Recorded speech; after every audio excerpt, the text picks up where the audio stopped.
How to Make a Killing has dropped in theaters, and this film is really good. Just starting off with the performances, which are really good across the board. You have Glenn Powell, which is charismatic and charming, and his character of Beckett Redfellow is really interesting to follow as you see him sort of develop and change over the course of the film as he's taking out more and more people. He moves up in the world, and then the circumstances of his character sort of change at a certain point where at a certain point in the film he has the money, he's in a really good relationship, and he has a really nice job, and it's like, okay, why not just stop here? You basically are on top, you have everything, but he keeps doing it so he can get more money and more power. And at a certain point, it sort of becomes an addiction for him. Like he sort of sees it as like you're a completionist in a video game. You've gotten this many so far, so why not just finish it off and get the rest of it?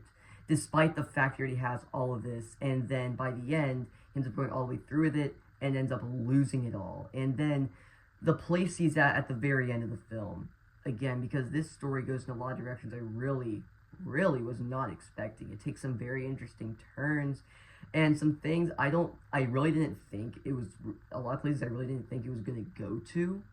And just, well, we're still talking about the performances, so I'll round back to this, but like I said, the performances, again, really nice, where even you have the Redfellows as Powell is taking them out one by one, as Beckett's taking them out, right? They are introduced not long after they are killed. So you're only with each of them for a very short period of time. So they have to have a lot of screen presence to really leave an impression, but not make you care enough about them to where you see them killed and you care a lot about their characters, right? And so they do have a lot of screen presence, a lot of energy. They leave an impression. You remember them. Like, there's this one guy, right? He is like this shady mega church leader. That's one of the Redfellows, and his character certainly leaves an impression. Yeah, he's very energetic, much like all of them. There's this like guy that's also trying to become like an artist or whatever, and he's kind of a douchebag.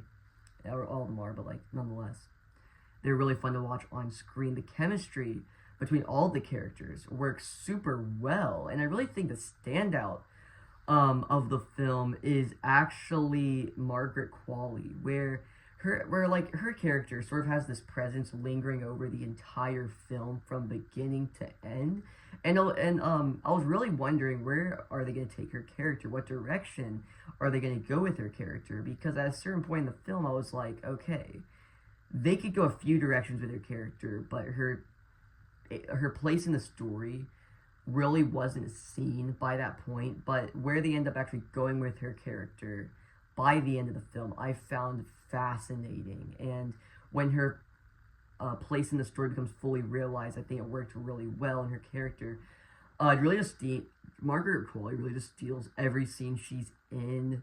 All right, she's really tremendous in the film. But yeah, so like I was saying earlier, the story again takes all these really interesting turns, goes to a lot of places I wasn't expecting, and it's all behind the backdrop of, now this is your first spoiler of the review, but a jail cell, which I really wasn't expecting. That was the first big surprise for me in the film, because I was like, okay, so we're starting this off in a jail cell. That's very weird. They're starting us off at where you'd expect the ending to be, okay? And he's telling it this story.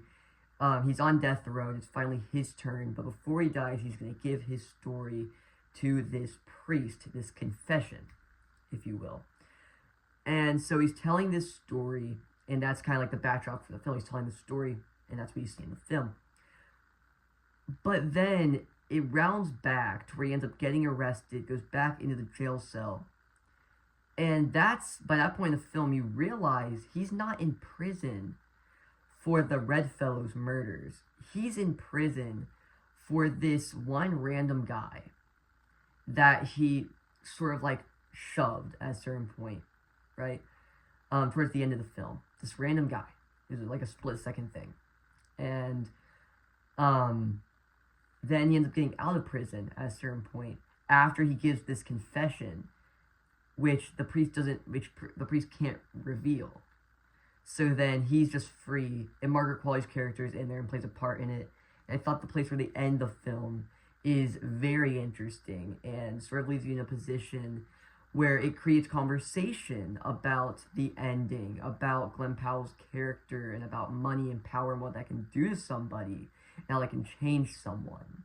Because for about half the film, he actually has a motive. He wants the money, right? He just wants to get out of the dumps. At a certain point, he gets the money, power. He has a really nice relationship, but he keeps going, and that's why I found it really fascinating. And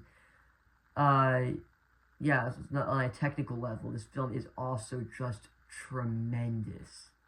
Where the color grading is just terrific. The colors pop off screen. It just such a nice looking movie. I love looking at it. I love a film with good color grading where a lot of films now, just the coloring just isn't that great. So when there is a film that just has really nice coloring, it's like, oh my gosh, yes. So good. This movie is only an hour 45 minutes, about an hour 40 minutes if you take out end credits. And the pacing is really nice. When I saw the runtime, I was like, okay, so he's going to be taking out all these people. There's quite a bit going on. How are they going to pull that off in an hour 45 minutes? But actually, the really tight runtime, I think, actually plays in the film's favor in a way where, yes, I feel like the film could have been longer. But for the runtime that they had, I think they used it really effectively. Like, the film had a really steady pace from beginning to end as, yes, there are time jumps, right?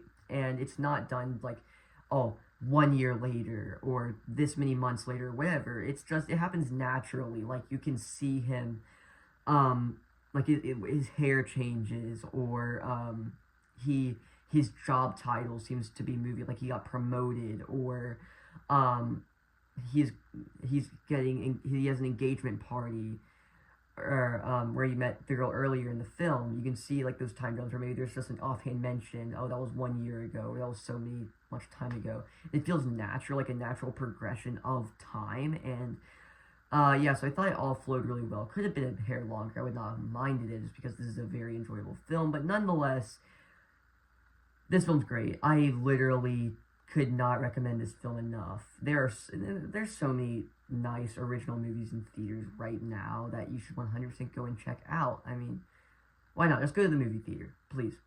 And go see this movie, too. It's really good. A lot of theaters didn't pick up the film for some reason, which I found very strange. But nonetheless, if you guys enjoyed today's video or any of my other content, please consider subscribing. I'll see you in the next one. Goodbye.